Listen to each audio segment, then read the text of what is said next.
Oke, Bang Karni terima kasih udah diundang.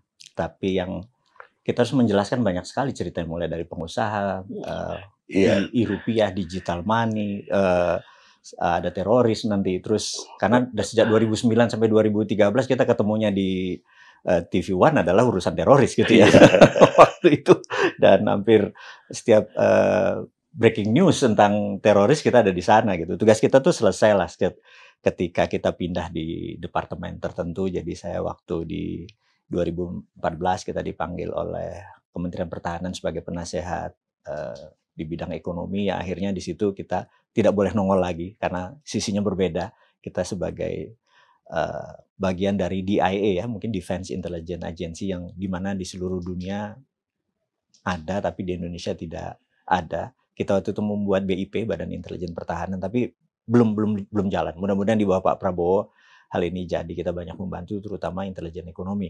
Karena itu adalah sejarah panjang dari tahun 91. Sisi lain dari saya sebagai pengusaha kecil lah, bukan pengusaha besar. 32 perusahaan. Itu ada yang bleeding, ada yang positif, ada yang negatif dan lain sebagainya. Sebagian besar adalah di bidang oil and gas, dan ketika 2014 pejabat negara waktu itu. Oil dan gas ini produsen atau enggak, kita namanya midstream. Jadi midstream itu kalau di ujungnya adalah hulunya yang menggali, kemudian yang memakai misalnya PLN, nah kita mendistribusikan gitu ya. Itu jadi kita midstream gas pipe oil and gas gitu ya. Nah, terus ada pertanyaan mengenai konspirasi COVID gitu ya. Jadi saya tadinya tidak melihat ini sebagai konspirasi atau pandemik biasa dan lain sebagainya. Sampai data-data dapat dari teman-teman di negeri seberang, para shadow lah kita sebut, kan kami masih sering kontak. Mereka merasa di bulan November 2019 itu adalah ada sebuah gerakan yang katanya di China, di Tiongkok, terduga virus. Kemudian sampai dilakukan lockdown di Wuhan dan lain sebagainya. Nah, kita melihat bahwa virus alami itu yang dari kelelawar memang ada, tetapi beberapa teman-teman yang virologi di dunia perang, jadi perang itu kan ada military warfare, ada biological warfare. Nah, teman-teman dari sisi yang sini mereka merasa ini ada enhance, ada pengayaan. Ada pengayaan. Karena apakah ini mutan? Apakah kayak pengayaannya karena dibuat gitu ya? Karena hanya 3 laboratorium di dunia ini yang bisa melakukan pengayaan terhadap virus. Satu di Amerika, satu di Israel, satu di Tiongkok, di Wuhan. Jadi mulai kita bilang, ini apa maksudnya? Apakah ini country atau nation yang bergerak untuk kepentingan, tapi dugaan kita malah bukan, malah kita merasa bahwa globalis cabal, sekelompok orang yang memang mengendalikan dunia bukan dalam struktur negara, seperti sebuah keluarga di Basel, Switzerland, seperti keluarga di Afrika Selatan yang namanya misalnya Oppenheimer dan lain sebagainya. Itu kan keluarga-keluarga yang sudah kontrol berlian 150 tahun, kontrol dolar selama sekian tahun. Dan mereka makin ke sini itu adalah mereka ingin bermain gitu kan. Jadi kami menduga bahwa ini mainannya globalis nih gitu. Karena globalis farmasi adalah di masa Obama dulu ada selama 8 tahun kan Obama Cares itu sangat darlingnya adalah farmasi ya. Nah, di masanya Trump ditebas semua. Oh ya, ditebas semua masanya Trump. Nah, farmasi ini ingin bermain kan. Nah, farmasi itu kan bukan sekedar vaksin tapi mulai dari vitamin, mulai dari untuk imunitas dan lain sebagainya. Jadi kita bisa membuktikan pada saat dunia menyatakan ini pandemik, kan vaksinnya belum ada. Iya. Semua orang dikasih vitamin dan lain sebagainya. Pernah nggak kita kekurangan vitamin C, vitamin D, dan seluruh multivitamin? Nggak ada, karena mereka sudah ready. Ini saya bilang, ya memang ada 100 industri yang diuntungkan selama masa pandemik, dan mereka ready sebelum itu. Itu yang saya bilang, ini konspirasi, gitu. Karena konspirasi itu di dunia intelijen selalu bilang, who's benefiting? Siapa yang diuntungkan, dia main. Gitu. Ya kalau begitu lebih ke Amerika dan negara-negara Barat dong yang bermain. Kalau kita lihat betul, karena seluruh produsennya adalah mereka, Mereka kan, lebih mereka. Jadi bukan di Cina kan? bukan di Cina. Itu yang kita bilang bahwa kita bukan menuduh Cina, bukan menuduh Amerika. Kita lebih menuduh globalis, lebih menuduh ini adalah trading transaksional dari farmasi. Tapi di sisi Amerika di November ini dipakai tool. Ini makanya kita bilang bahwa pandemik di Amerika untuk mukul Trump. Jadi COVID jadi political tool. By proses saja itu. Nggak bisa. Kalau lihat di Amerika mungkin diasasin alias ini dipakai semua orang ini supaya ketular, supaya ditarget gitu kan. Karena itu disebut political tool. Di mana kita bilang nanti setelah November menang nggak menang, istilahnya Trump tetap jadi atau Biden yang jadi, COVID di Amerika atau di dunia bahkan sudah bukan political tool lagi, tapi sudah menjadi pandemik biasa. Bukan untuk merubuhkan pemerintahan, bukan menggoyang Amerika, bukan menggoyang Tiongkok lagi. Kan menjatuhkan presiden juga. Udah selesai tugasnya gitu. Ya kira-kira itulah kira-kira. Terus katanya Mas Mardigu itu awalnya nggak percaya dengan COVID-19. Oh enggak, saya percaya dari pertama. Dari pertama ini percaya ini konspirasi. Jadi dua percaya. Percaya bahwa ini adalah deadly, mematikan. Dua, ini adalah konspirasi. Oh, percaya. Percaya gitu. Jadi bukan tidak percaya gitu. Dan saya pikir deadly-nya bahkan 10% akan terkena. Ternyata tingkatnya lebih rendah. Dia cuma memukul orang 14 hari isolasi. Ya itu, ekonomi goyang kan? Iya, dan orang terbatas jaga jarak, terbatas. Iya. Dan itu menghancurkan banget untuk ekonomi. Setuju. Orang nggak boleh berkerumun. Mal-mal jadi sepi. Betul. Itu kan luar biasa. Restoran orang tutup. Betul. Pariwisata agak jalan. Pariwisata internasional rasanya lama. Hotel apalagi. Belum airline. Jadi tiba-tiba saya dengar juga Mas Mardigu terkena infeksi. Ya, nah ini juga mungkin ada moral lesson ya atau pelajaran yang kita harus ingatkan kepada sahabat semua, karena kalau Anda terkena COVID, jujur langsung pada orang yang dekat Anda pada saat itu. Karena saya waktu terkena itu sebenarnya saya cukup steril karena saya di rumah terus. Maksudnya work from home, semua bahkan kalau yang penting-penting hanya datang ke rumah saya, keluar tuh benar-benar terbatas. Terus di hari kebetulan istri saya itu hobinya trekking.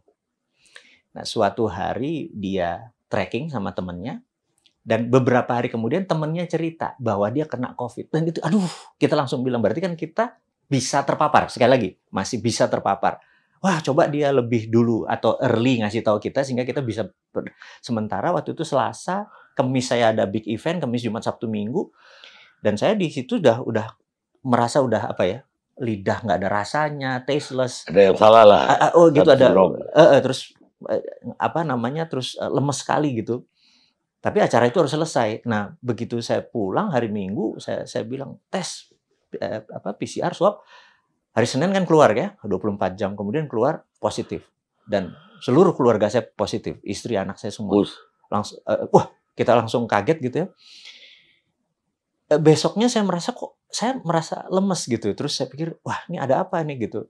Coba kita ke IGD. Nah, waktu di IGD dokter yang rawat itu melihat, Pak, saya ada satu curiga, boleh nggak saya ngetes kadar oksigen yang masuk ke dalam tubuh Bapak? Jadi saya bilang, enggak, ini kok 94 tuh sebenarnya kadar yang ini, Pak. Tapi kami mau lebih, itu caranya gimana? Kami minta izin, Pak, untuk ngambil dari nadi, dari itu. Saya nggak tahu bahasa kedokterannya ya. Rasanya sakit minta ampun. Karena jarum di dalam diurek gitu. Ya Allah, saya bilang gitu.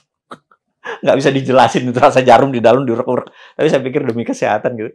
Ternyata sejam kemudian keluar, Bapak cuma 82%. Jadi kalau bisa dirawat. Saya bilang, wah, karena memang lemes sekali. Karena kadar oksigen masuk. Nah, itu yang bisa pelan-pelan toto hilang gitu loh. Kalau itu turun terus fungsinya, paru-parunya terus nggak kerasa sih. Nah, terus dikasih oksigen. Terus dokter bilang, Bapak kasih plasma ya. Saya bilang, plasma itu apa? Ini versi sederhananya. Jadi orang yang sudah sembuh dari COVID yang kurang dari 6 bulan, plasma darahnya dia itu akan dikasih ke Bapak, agar bisa ngajari cepet. Kalau di sini lagi baca ABCD, ini bisa nulis, baca tulis langsung diajari supaya dia cepet. Oh, COVID tuh diginin, antibodinya cepet tumbuh dan lain sebagainya. Saya bilang, saya siap. Tapi ini nggak mudah, Pak. Kenapa? Karena orang habis sembuh COVID itu tuh jarang mau nyumbang plasma, jadi agak lama ngantrinya. Mudah-mudahan Bapak ada jodoh. Saya pikir, ya udahlah, saya berprasangka baik. Hari ketiga baru dapat, dan ternyata hari ketiga tuh saya nggak tumbuh. Maksudnya ya dengan Covifor, obat-obat itu hampir nggak ada pertumbuhan. Begitu dikasih plasma 1 hari dengan infus yang beda gitu, masuk plasma, itu langsung dites PCR lagi, itunya langsung lompat. Bahkan kalau di tempat lain mungkin udah boleh keluar gitu. Tapi saya besoknya dikasih lagi. Apanya Bapak? Oksigen? Ini apa istilahnya itu yang dari 22 ke 37 gitu. Jadi istilahnya saya nggak tahu istilah itunya. Pokoknya lompat. Dan saya merasa begitu dikasih plasma tuh 1 hari tuh bener-bener, kok lain nih, makan ada rasanya dan lain sebagainya. Cepet sekali. Terus di hari ketiga dites lagi, saya langsung negatif dan itu saya tidak sampai 9 hari. Jadi cepet sekali gitu ya. Nah, ada yang menarik dari dokter yang waktu itu ngasih, dia bilang, Bapak, boleh nggak saya minta izin kalau Bapak nanti sudah sembuh, Bapak nyumbang plasmanya. Saya bilang, oh, saya nggak mau berhutang pada kehidupan. Saya bilang gitu, saya pasti nyumbang. Dan kenapa? Karena jarak, Pak. Kalau bangsa Indonesia ini kompak, Pak, saling kasih, saling tolong, saling bantu, COVID hilang. Karena saat ini udah 380.000 orang yang sembuh, ada 500.000 orang yang terpapar. Kalau 50.000 aja memberikan plasmanya, selesai ini, gitu. Saya bilang, oh ya, saya bilang, dan ini organik, bukan anorganik, bukan kimia gitu ya. Saya pikir, oh gitu ya.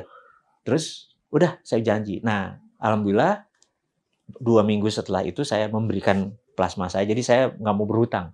Dan katanya bisa selama 6 bulan, bisa 2-3 minggu saya nyumbang lagi gitu. Saya berterima kasih kepada siapapun yang memberikan plasma ke saya, dan saya janji untuk memberikan ini lagi kepada yang butuhkan. Lalu seminggu setelah itu saya tanya sama dokter, karena dokter cek recovery kan, seberapa ini dia cek semuanya itu di dokter gitu. Terus saya tanya, plasma itu gimana sih katanya. Nah nanti mungkin rumah sakitnya, yang itu saya nggak bisa sebut rumah sakitnya, saya juga tidak bisa sebut dokternya. Kami akan membuat jurnal pengalaman kami mengelola pasien yang pakai plasma. Jadi mungkin yang light, yang ringan ya, yang 20%-an itu mungkin isolasi atau sebentar ada di rumah sakit. Tapi yang medium to severe atau yang di tengahnya yang kayak saya yang 82, oksigen yang 70, pakai plasma sangat membantu. Tapi mungkin yang akut, yang harus pakai ventilator itu berbeda. Nah, sementara yang ini kan terbanyak kan, ini yang 80%. Jadi kalau plasma ini dipromosikan, terus ada jurnal, ini ada sisi lain di mana antibodi bisa saling tolong, bangsa Indonesia jadi bangsa yang kompak, saling bantu. Ya, mungkin yang punya vaksin yang rugi, Bang. Sementara kita udah import. Kita udah import. Maaf sekali, ternyata bisa sembuh dengan cara itu, alternatif aja. Saya pikir ini masih harus terus dipromot. Sekali lagi, mungkin tidak semuanya perlu plasma gitu ya. Bagi saya ini adalah kenapa saya hari itu kan banyak sekali sahabat saya yang terpapar, yang sama saya, alhamdulillah tidak terpapar. 3 hari dites, 7 hari dites, tidak terpapar. Jadi lucunya di sebuah meeting 200 orang dengan dan lain sebagainya, dengan sentuhan-sentuhan, tapi saya benar-benar pakai masker ya, karena saya udah curiga dan teman-teman juga pakai. Dan ternyata tidak terpapar, artinya masker ini nolong. Jadi ini banyak sekali sudutnya, makanya saya pikir di acara Bang Karni saya mengingatkan bahwa masker itu benar-benar penting. Terus siapapun yang pernah kena COVID yang punya antibodi, tolonglah saudaranya yang membutuhkan plasma. Karena sekarang di RSPAD, di PM itu kurang yang menyumbang plasma yang mereka sembuh dari COVID. Akan lebih perfect kalau plasma bisa menjadi promote, supaya kita tidak bergantung pada vaksin, tidak bergantung pada impor, tidak bergantung pada produk-produk yang kita nggak bisa buat gitu. Nah saya berharap, karena cash flow kita kalau hampir berapa untuk penanganan COVID untuk ini, hampir 700 triliun. Iya, kalau itu buat NKRI semua kan harusnya lebih nggak cash out, nggak uangnya nggak keluar kan, nggak flight capital untuk beli vaksin dan lain sebagainya. Coba didudukin lagi mungkin dengan ke depan, menurut saya nomor 1 yang saya minta, bencana COVID cabut deh, yang kan saat ini secara nasional mungkin 2-3 bulan lagi cabut deh, kayaknya kita udah selesai tuh. Optimis banget. Optimis sekali gitu. Baik, dulu itu Mas Berdinggo kan dari Jawa Timur. Ya. Tepatnya di Malang dan Pasuruan. Oh, Malang, Pasuruan. Sekolahnya di mana? Eh, Sekolah sebagian saya ada di Palembang, ada di Balikpapan, ada di Jakarta, dan sewaktu kuliah kebetulan dibayarin oleh sebuah institusi, kita keluar negeri ke Amerika sampai tahun 91, dari 85 91. 6 tahun saya di negeri Paman Sam. Jadi cukup mengenal sekali konstitusi sana, karena hampir 6 bulan saya di Langley di Virginia, di markasnya CIA. Dan itu cerita panjang lagi, saya bilang itu nggak harus diceritakan di sini. Lah, jurusannya dulu apa? Dulu waktu S1-nya adalah Applied Psychology, jadi Applied Psychology in Business, jadi aplikasi psikologi untuk bisnis. Kemudian terakhir adalah Master Criminal Mind and Forensic Investigators gitu. Terus kita mengambil sebuah, bukan disertasi ya, bukan S3 gitu, kayak adalah State Sponsor Terrorism. Jadi saya punya karya itunya adalah terorisme 4.0 yang namanya State Sponsor Terrorism. State Sponsor Terrorism adalah sebuah tindakan terorisme yang dilakukan oleh sebuah negara. Jadi misalnya Libya diklaim sebagai negara pensupport teroris, Iran dianggap negara yang mensupport teroris. Jadi atau ada sebuah cerita misalnya di tahun 89 ada Laurent Kabila. Laurent Kabila adalah seorang rebel, seorang pemberontak.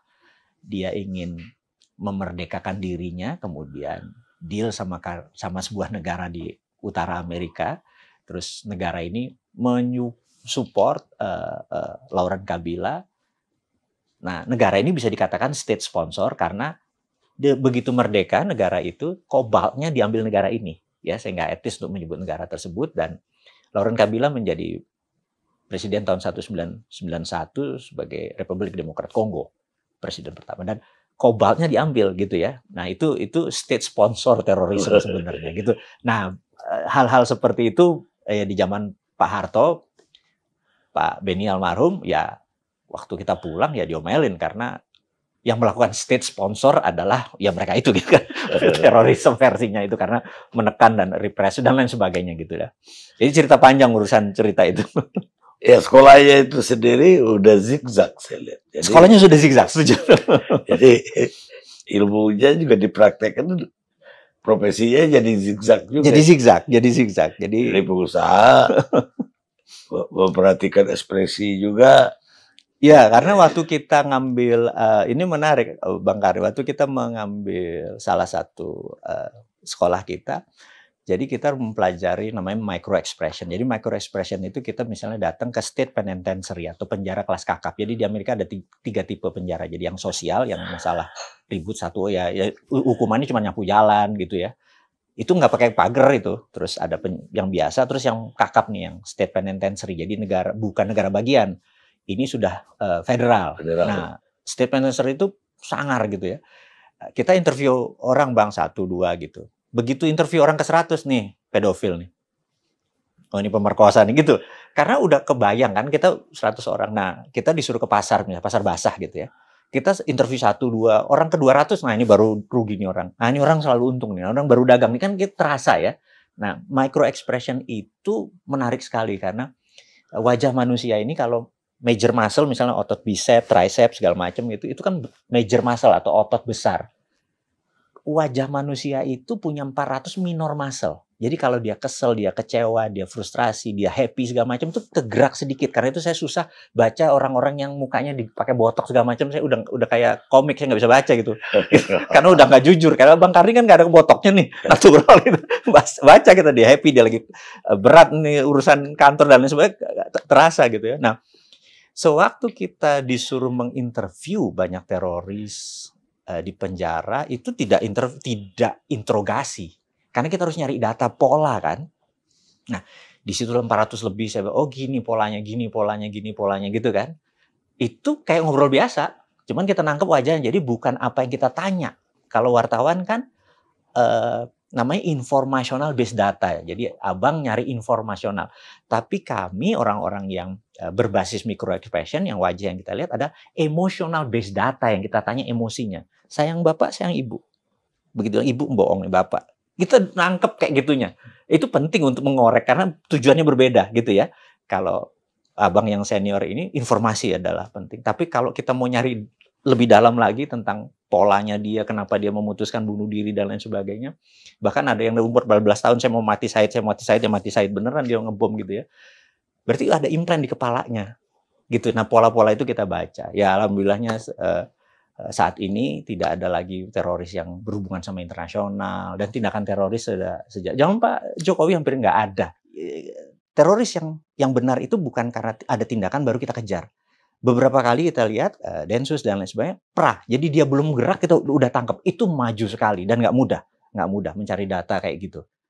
Nah, itu kalau akhirnya saya istilahnya ada peluang bisnis di tahun 96 karena biasa mengurusi funding.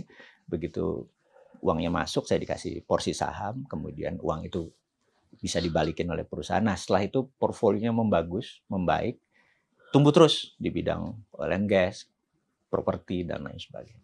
Tapi di 2013-14 saya memilih pensiun. Maksudnya saya pakai trust fund, saya nggak pakai nama saya gunakan. Saya mau pensiun seperti biasa, tapi ada hal yang menarik di 2015 karena waktu itu ada kebijakan yang cukup membuat singa tua saya ini terluka gitu ya. Jadi saya boleh sebut karena saya beberapa kali di sosial media dan ini saya informasikan bahwa waktu itu cukup aneh karena saya ini kan anti BUMN di bawah kementerian. Ini saya harus ngomong apa adanya nih. Bagi saya BUMN kayak Temasek, perusahaan itu perusahaan tapi tidak di bawah kementerian. Sementara di Indonesia BUMN di bawah kementerian. Sementara secara politik, kementerian itu kan jabatan politik, regulator. BUMN itu operator. Kalau BUMN di bawah kementerian atau dijadiin kementerian, dia regulator, dia operator. Mampus kita UKM. Gitu. Lalu ketika menteri yang lama, dibuatlah sinergi antar BUMN. Jadi kartel, abang. Ya kartel, regulator, operator, mati kita. Itulah membuat 3 perusahaan saya udah 18 tahun kolap semua, pegawai 250 yang udah kayak saudara abang kalau lebaran penuh mendadak harus di PHK semua, mendadak semuanya yang ngambil ya BUMN lagi. Sementara BUMN kan nggak ngerti-ngerti banget kerjanya bang, dia outsource lagi ke swasta. Nah swastanya dicari yang paling murah, yang nggak ngerti lagi barang, bangkrut apa rusak tuh barang gitu kan. Itu 2015, 2016 bunyi kita loh. Saya bilang bos nomor 1 paham nggak beginian nih? Gitu. Bahwa ini ada dalam tanda petik, ini versi saya karena saya kan victim. Saya bunyi. Nah waktu bunyi itu disangka anti pemerintah. Gimana anti pemerintah, orang saya staf khusus Menteri Pertahanan, data saya valid. Gitu kan. Setiap Rebo, hari biasa kita adalah profesional, hari Rebo waktu itu ya, saya sudah selesai tugas saya. Waktu itu, hari Rebo ya, hari biasa saya Peter Parker, hari itu ya saya jadi Spider-Man gitu. Ya ini sisi lain lah gitu ya. Nah, waktu jadi Spider-Man data kita valid gitu kan. Terus kita bunyi, tapi lu kok gak paham ya di atas. Saya pikir ada apa nih di atas, apa udah di kompartmen di dalam taktik intelijen itu adalah selected information masuk ke nomor 1. Selected information yang keluar juga. Loh, gak bisa kalau kayak gitu. Gak begitu cara bernegara. Bunyilah kita. Bener gak? Sebagai singa tua jadi luka tadi. Gitu. Akhirnya ya saya lihat ada sebuah kesadaran. Loh, kok waktu saya nulis kan ada respon di sosial media. Saya bilang, responnya yang di atas 35 tahun sama di bawah 35 tahun bunyinya beda. Saya mikir, baru saya sadar abang, sejak reformasi itu PMP, P4, pendidikan Pancasila, bernegara, apa segala macam tuh porsinya berkurang dan hampir tidak ada. Anak-anak kita ini yang di bawah 40 tahun sekarang nggak ngerti seperti dulu, ada penataran, ada yang anggap itu doktrin ya.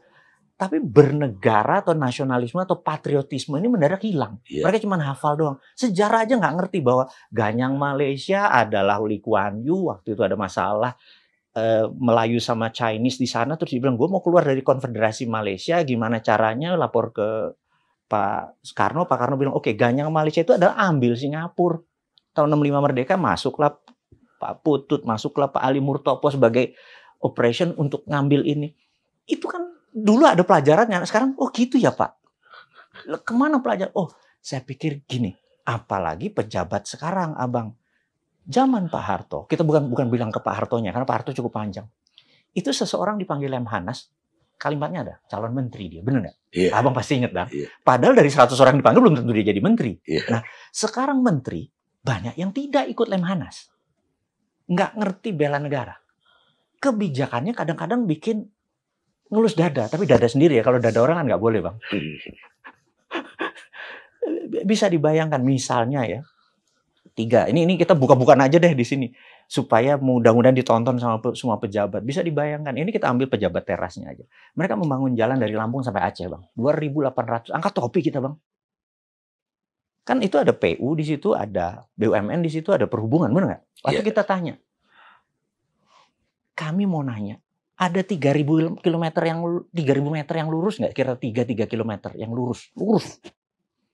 Untuk apa, Pak? Lo pernah ikut Lemhanas nggak? Enggak. Kalau kita perang sama Malaysia atau sama Singapura, pesawat kita bisa landing di mana? Oh, gitu ya, Pak. Atau kalau di Kuala Namu, ada kapal kecelakaan di bandara, ada 7 pesawat harus landing, tapi muter-muter dulu selama 1 jam, 3 habis bahan bakar. Landing di mana? Oh, gitu ya. Saya pusing, Pak. Saya bilang, ini gimana sih jadi pejabat? Nggak ngerti bela negara. Padahal 3.000 meter lurus itu kan tidak merubah apa-apa. Tidak harus tidak jadi, ya cuma dilurusin gitu ya. Nah, begini-begini ini bunyi abang kita, Bang. Jadi kita, kalau cuman duduk politik dong, negara bubar, Abang. Nah, di sini perlu pemikiran yang out of the box. Omnibus Law saya kritik abis. Karena kata-kata tanah itu lebih dari 250 kata. Kata-kata air itu lebih dari 270 kata. Digital, 0. Dia bilang ini mau membangun, kalau tanah air jual tanah air mah nggak usah pakai Omnibus Law, bener nggak? Sementara ke depan kan digital, Abang. Bagaimana Mas Mardigu melihat ekonomi Indonesia ini ke depan? Menariknya begini. Sejak 2017 Trump menjadi presiden, kemudian kebijakan dia sangat namanya trade war. Sebenarnya bukan trade war, ini ideological warfare. Perang antara komunisme dan demokrasi. Nah, kan ini 2 platform berbeda nih bernegaranya. Jadi trade war itu salah satu perang ideologi sih sebenarnya gitu ya. Karena seperti Pompeo kemarin datang, komunis, dia ngomongnya di ngomong di anaknya NU gitu ya. Karena dia nggak percaya NU, jangan-jangan. Itu saya mencoba menganalisa itu. Ini yang bisa ngawal anti PKI, bukan PKI, maaf.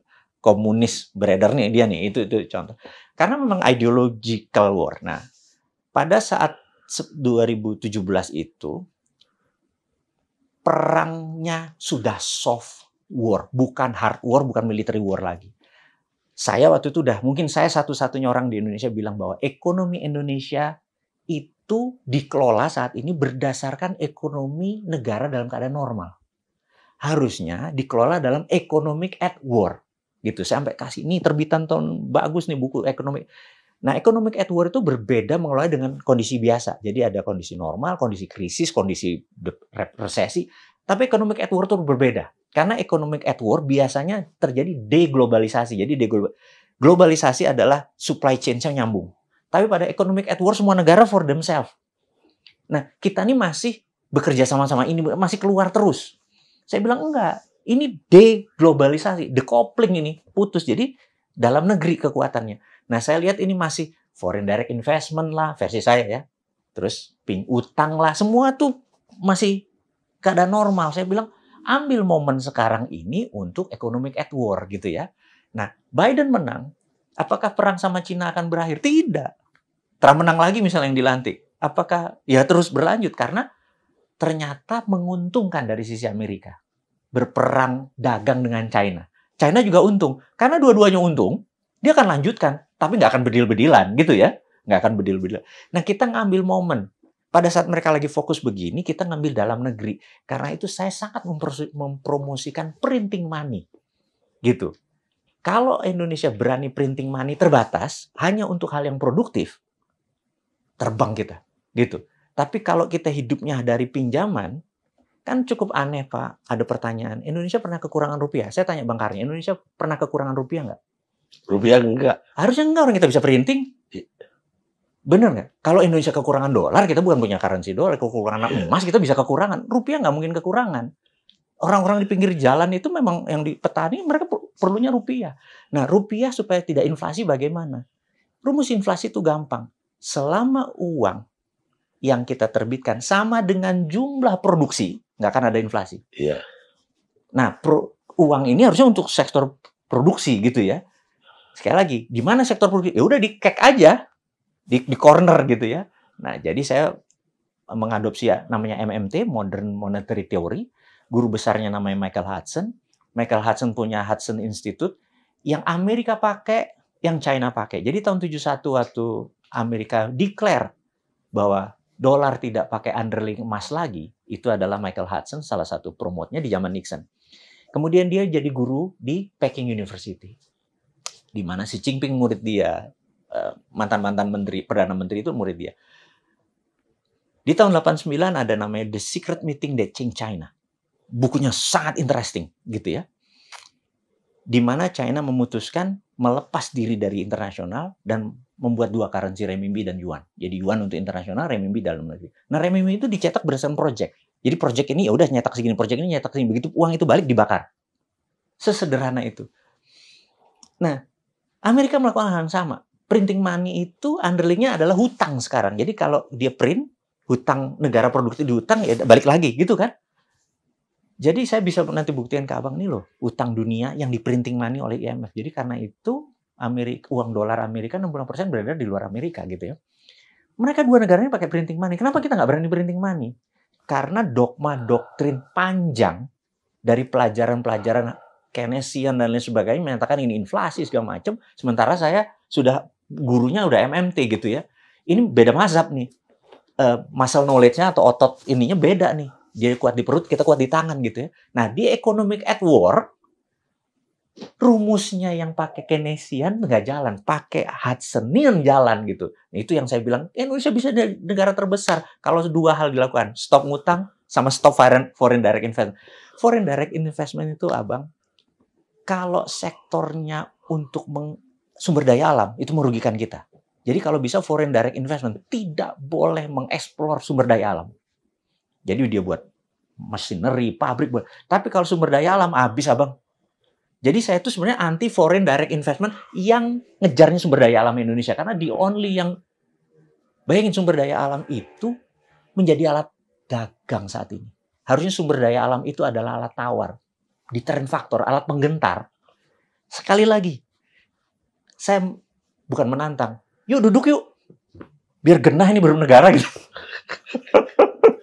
Jadi kalau begitu, dong, masih jauh dari harapan ekonomi ke depan. Harapannya harapan saya. Karena itu saya ingin saya bunyi lewat YouTube, habis lewat udara lah. Karena kalau lewat darat saya nggak kenal Pak Jokowi.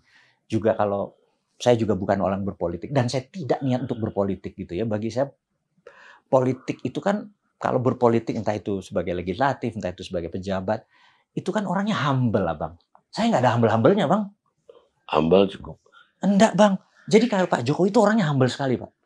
Abang bisa bayangin, Pak Jokowi ketemu 10 orang, abang, yang nggak pakai sepatu. Pak Jokowi bisa merendahkan dirinya, dia copot sepatu, bang. Itu humble. Saya pikir karena itu dia populer. Kalau saya, bang, saya pakai sepatu, ini 10 nggak pakai sepatu. Saya mah nggak mau copot sepatu, saya mendingan 10-nya gue beliin sepatu gitu kan. Kan artinya gue nggak humble, bang. Baik, sekarang kita bicara geopolitik, ekonomi tadi. Sebaiknya kita lebih ke Amerika, kiblatnya terlebih ke Cina. Nah, gini. China menggunakan soft power dengan strategi economic approach. Amerika lebih preman menggunakan military approach. Ini old school, sebenarnya ini pemain lama. Ini main baru. Karena itu kita lebih terpesona dengan economic approach, gitu ya. Kalau ditanya kita miring kemana? Sebenarnya kita itu adalah negara bebas aktif. Kita tidak boleh miring ke satu negara pun. Jadi kalau trading bahan baku kita ke sini, trading ini ke Amerika begini gitu. Nah, Amerika dan China menurut saya saat ini yang mereka ngejar adalah sumber daya alam Indonesia. Terus itu satu. Yang kedua adalah geoekonomi adalah kekuatan geografi untuk kepentingan ekonomi Geopolitik adalah kekuatan geografi kita untuk kepentingan politik. Nah, Indonesia itu memang ditakdirkan sebagai global player. Jadi kita harusnya, karena global player artinya kita kontrol. Kita berdaulat, in control. Contoh Abang.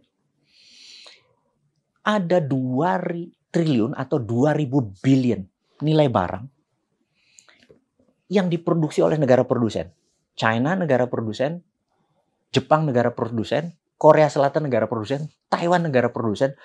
Semua ada di utara Indonesia. 20%-nya pergi ke Northern America. 80% ke Eropa, ke Asia Barat, ke Afrika. Semua lewat Indonesia.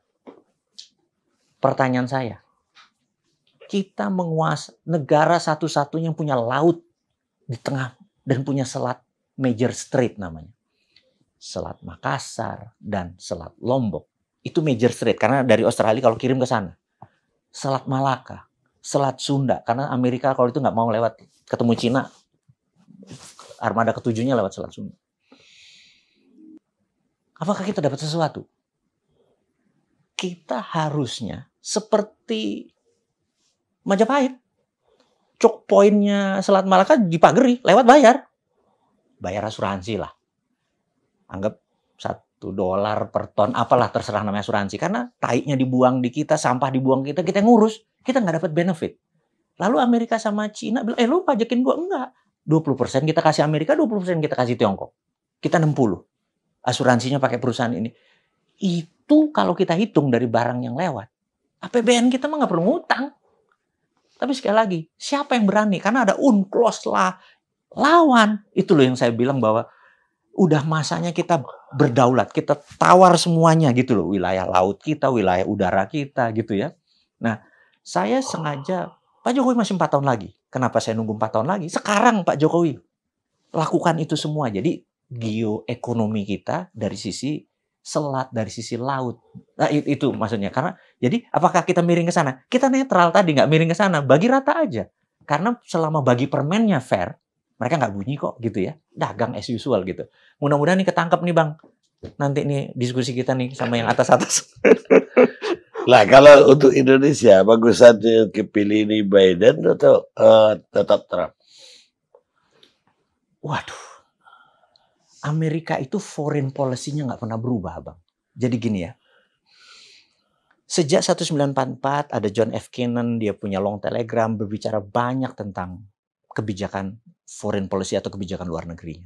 Jadi mau itu Madam Secretary si Hillary Clinton, mau itu Jim Carrey, mau itu yang sekarang gitu ya, atau yang nanti, kebijakan Amerika foreign policy-nya sama. Jadi kata-kata yang dipegang oleh Kementerian Luar Negeri atau State Secretary-nya Amerika, yang sejak tahun 44 sampai sekarang tidak pernah berubah adalah gini.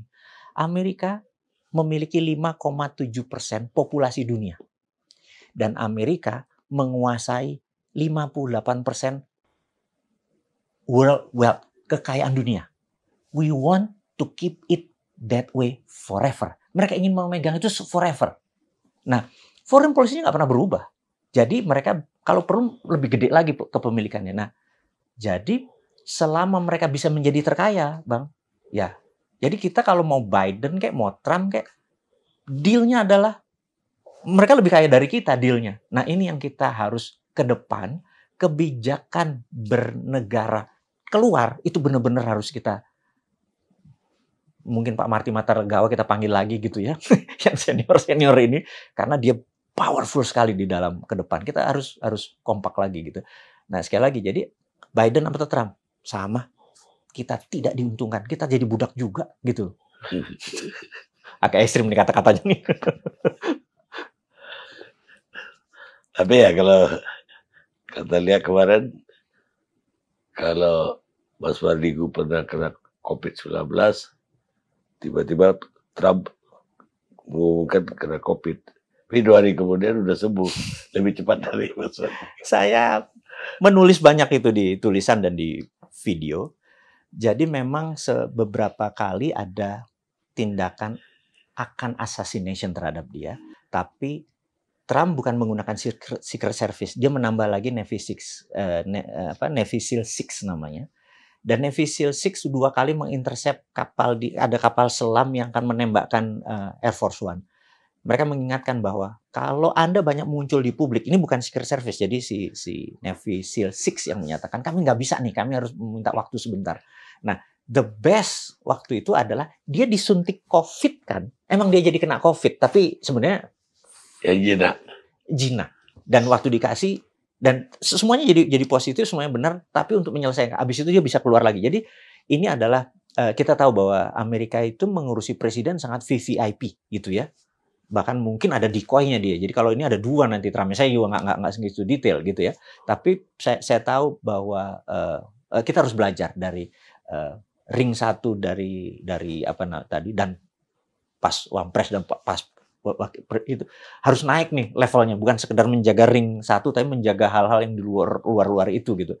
Banyak sekali lesson learn-nya ya, pelajaran-pelajaran yang saya ingatkan dari negara besar, karena apa? Kita akan lebih besar dari mereka, kita harus belajar mereka ngapain gitu. Dan Xi Jinping menarik, Anda boleh cek Bang Karni. Ada 2 kalau Xi Jinping ke Indonesia, ada decoy-nya. Saya waktu itu di Bali. Damn, saya bilang hebat sekali nih negara. Jadi itu dari jauh tapi ya nggak dari dekat. Jadi kita kalau ada yang assassin tuh yang ini yang benar apa yang enggak kita nggak bisa tahu. Teman-teman di Secret Service akan banyak cerita tentang ini gitu. Jadi saya pikir Indonesia, saya bangga sekali kalau presiden kita itu benar-benar dikawal gitu. Dan karena Pak Jokowi kan sering incognito, ini udah clear tuh dibelok ke kiri gitu kan. Kayak Gus Dur lah. Tadi saya juga dengar bahwa punya 10.000 anak yatim. Selama ini ya salah satu amalnya ya anak yatim ini. Lah, sekarang anak yatim ini masih atau enggak? Nah, Rumah Yatim Indonesia menarik. Saya pulang haji tahun 96. Saya ada sebuah fenomena waktu di haji tersebut. Saya punya toko. Saya bilang sama adik saya, satu saya mau jadi wakafin buat rumah yatim. Dulu masih Yayasan Husnul Khotimah awalnya. Sampai sekarang pun namanya ya. Kemudian pulang, saya piara 49 anak yatim pakai uang saya sendiri. Saya mau memang kaul, memang janji gitu ya. Terus kita ubah menjadi di tahun berapa 2000 saya lupa. Saya ubah menjadi Rumah Yatim Indonesia karena lebih populis dan karena kita kelebihan yang tadinya dapat 1 ton, 2 ton beras, 3 ton beras ya akhirnya kita yayasan ini kita sumbang ya. Nah, terus membengkak ada sekitar 80 panti yatim yang join sama kita dengan anaknya ada 100, ada 50 segala macam. Nah, kita merasa 5 tahun terakhir ini kata-kata panti yatim dan sebagainya itu merendahkan mereka punya self esteem. Jadi kita saat ini mengubah strategi kita yang di Tasik pusat kita. Jadi ya dia tinggal sama kakak-kakaknya. Jadi di sini cuman tempat belajar diniyah dan bersama. Jadi alhamdulillahnya setiap tahun kita meluluskan sekitar 1000-an. Setahun mereka harus ngelayanin adik-adiknya dulu baru kita lepas. Jadi kita mendidik diniyahnya kita sama kita di dalam, tapi sekolahnya kita pakai SD negeri, SMP negeri, SMA negeri kan tidak bayar gitu ya. Nah, nggak gampang Abang mengelola anak yatim karena anak yatim itu saat ini maaf sering tereksploitasi. Jadi tereksploitasi itu misalnya mereka dijual lah untuk doa bersama gitu ya. Itu begitu di rumah mereka makan, mereka dapat duit apa segala macam, pulang nangis karena kebahagiaan tadi masih terbawa oleh mereka. Jadi saya menyarankan jangan bawa anak yatim ke rumah, tapi bawa dia keluar ke Ancol kayak kemana gitu, karena kecemburuan itu ada, sedih mereka malah pada saat itu. Jadi dan anak yatim itu pengalaman kita punya energi ekstra gitu ya. Jadi saya sebulan sekali ke Cipinang, saya sebulan ke tempat ini, hanya anak-anak saya itu hanya mereka tuh perlu pendengar. Jadi bukan kita ceritain, dongengin, dakwain, bukan. Kita cuma ngasih telinga, mereka cuma, Pak saya jatuh cinta. Oh dia juga manusia, bener nggak? Ini ngasih telinga tuh nggak ada. Jadi kalau kita untuk nyenengin anak yatim itu sebenarnya kasih telinga aja. Anda dongengin dan segala macam itu sudah menghibur. Dan kakak asuhnya kadang-kadang juga menjual. Ya saya harus ngomong jujur. Jadi kalau mereka lagi latihan Barzanji atau manakib yang ya Nabi salam alaika gitu kan, ya Rasul salam alaika, begitu nggak ada ustadznya Ya Allah, sedikit amat sepotong dibagi 4, yang banyak jatah Pak Ustadz, gitu kan. Ustadznya datang berubah lagi anak-anak lain, karena buat drama nanti kalau dipanggil ke rumah-rumah itu. Saya kadang-kadang itu cerita nyata. Jadi saya pikir udah 25 tahun, alhamdulillah Rumah Yatim Indonesia saat ini, dan saya masih dewan pembinanya. Saya pikir ini perjuangan panjang, karena saya pikir harusnya negara, Pak, 2,7 juta anak yatim di Indonesia, harusnya negara yang urus gitu ya. Berdasarkan pasal berapa tuh? 27, 28. Harusnya diurus negara. Negara mungkin terlalu repot ngurusin Tiongkok sama Amerika, ya udah kita ngurus saya sebisanya kita aja deh. Walaupun itu di asrama kan? Enggak, kita ada 60 tempat, ada yang di asrama, tapi banyak yang tinggal di itu. Semua di Jawa. Baik, terakhir deh. Siap. Ini bukunya menarik, ini judulnya. The Name Him Sontoloyo. Siapa yang kasih nama Sontoloyo? Jadi The Name Him Sontoloyo itu kan terjemahannya dia dikasih nama Sontoloyo gitu ya. Jadi keluarga saya dari NU pinggiran, mbah saya, kakek saya itu adalah belajar di Sidogiri. Sidogiri udah 300 tahun. Pendiri NU juga sekolah di Sidogiri di Pasuruan. Jadi mbah saya, tapi kiai kampung. Jadi sekitar tahun, saya masih 10 tahun gitu ya. Pak D saya waktu itu ada haul rame gitu, cerita tentang perilaku Rasulullah yang mengingatkan Siti Aisyah, istrinya, yang salah memberi bukan gula tapi garam, sehingga tehnya terasa asin. Tapi tidak ditegur, karena dia malah mengingat, minum tehnya, oh tehnya asin, maaf gitu ya. Nah, saya sebagai anak 10 tahun, saya berdiri. Bayangin, Bang Karni lagi ngomong, terus ada orang berdiri kan ganggu. Terus Pak D saya bilang, ya pokoknya gitu, mau apa kamu gitu. Ngapunten Pak D, saya boleh nanya nggak? Nggak mungkin salah, karena garam dulu memang putih. Tapi gula itu gula aren merah, nggak mungkin salah. Itu pasti salah hadisnya. Karena gula rafinasi baru ada abad 17 pakai tebu. Sontoloyo kowe. Wah, ansor langsung anak-anak itu langsung giring gua keluar dari itu. Nah, jadi dari dulu memang kita disebut Sontoloyo, Pak. Karena suka bantah. Karena suka bantah. Baik. Itu cerita sedikit Bang Karni. Terima kasih nih, Pak. Terima kasih banyak, Mas Verdigu. Siap.